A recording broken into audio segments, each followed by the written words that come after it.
Riccardo, it might be that sometimes patients might be still cured but don't need surgery. Tell us a little bit more about RFA. I would say this is probably even more common than with surgery itself, because for the reasons that we described at the beginning, many patients either have compromised liver function or they have comorbidities, so they are truly not very good candidates for major hepatectomies. So in these patients, with the image-guided ablation, the chance to get a complete cure in terms of complete pathologic eradication of the tumor approach 90%.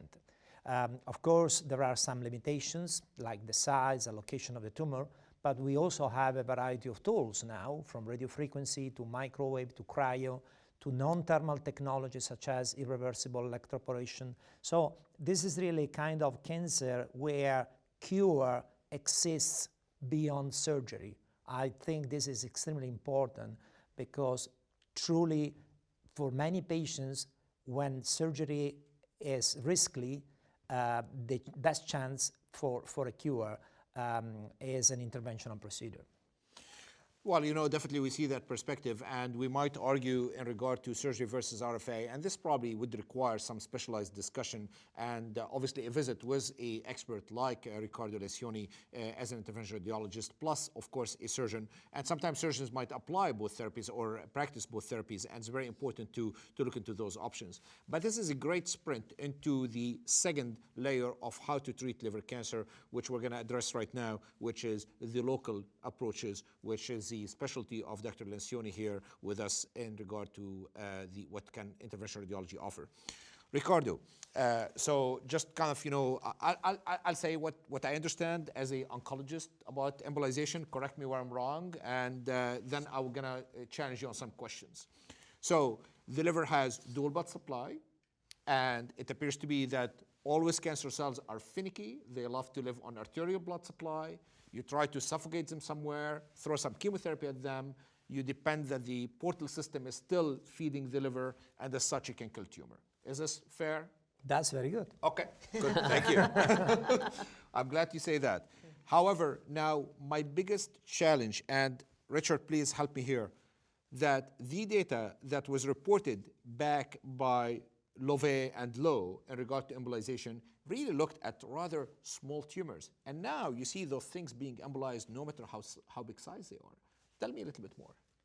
Well, first of all, I mean, the trials that you mentioned and that these trials that establish chemoembolization as the standard of care for liver-only or liver-dominant disease, and I would say this is truly one of the therapies that is more kind of a global therapy because it's the most popular treatment for HCC anywhere in the world. So those trials were performed 15 years ago. So the same way the surgeons improved the technology, we also did, a little bit of homework. So we have now catheters and tools and microspheres and a variety of solutions that can truly address different kinds of disease. That being said, I think, I think the key here, again, is to really understand who benefits from what. So definitely chemoembolization is a very good option for patients who have disease limited to the liver. It can be explored to patients with more advanced disease in the setting of combination regimens, and this is an area for clinical research. But currently, I would say that the best indication is for those patients that the Barcelona classification would call intermediate stage. Fair enough. And as you know, we published some data from Memorial, not that long ago, in JCO in February 1st, 2016, arguing that bland and chemoembolization probably would relay the same outcome. Your thoughts on that? Well, I mean, as I say, the technology has improved significantly. So currently, it is possible to truly achieve a very precise, calibrated vascular obstruction.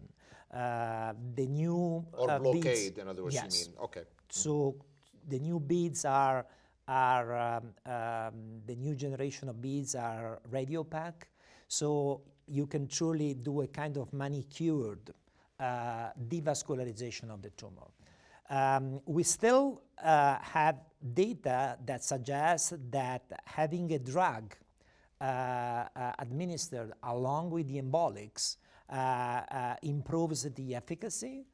But it is also true that we may not be using currently the most powerful drugs. I mean, the drugs that are used in a chemoembolization are, cytotoxic chemotherapy, mostly doxorubicin, cisplatin, mitomycin C.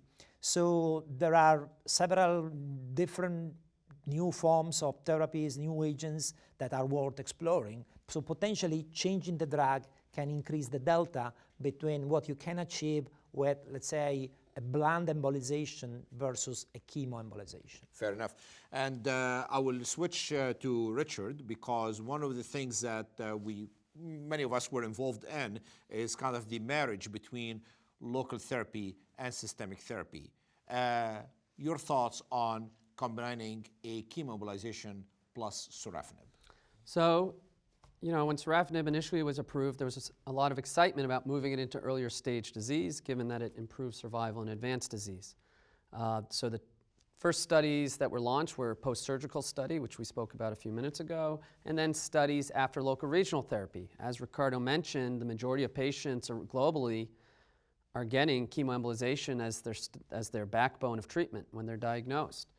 And we know it has limitations. Can we improve on that? There were several global studies launched looking at chemoembolization with sorafenib. And while there were hints of signals in various pockets, the majority of these studies showed that there was really no improvement in overall survival with the addition of sorafenib in earlier stage disease. There was the great hypothesis that by inducing an embolization or cutting off the blood supply to the tumor, that we know that ischemia that normally occurs with embolization increases the secretion of VEGF, the vascular endothelial growth factor, a potent mitogen. And as we know, the target of sorafenib is, one of the targets is the vascular endothelial growth factor receptor. So there was a lot of scientific rationale for that, but unfortunately, the clinical data at the end of the day did not and does not support its use right now. Fair enough. And obviously, this is an important reminder that this kind of, and sometimes we see it, back and forth approach, taste here, sorafenib there, taste here, sorafenib there, is not necessarily what will be medically appropriate here. And the reason is, as in oncology, always our aim, as actually Dr. Finn brought up a little bit earlier, is towards survival. Improvement in outcome, this is really the criticality of it, and not necessarily seeing only tumor change or shrinking or changing in texture or what have we, even though these could be kind of surrogates to the outcome, but the outcome at the end of the day is survival, and that's really what we need to focus on in that regard. With this said, however,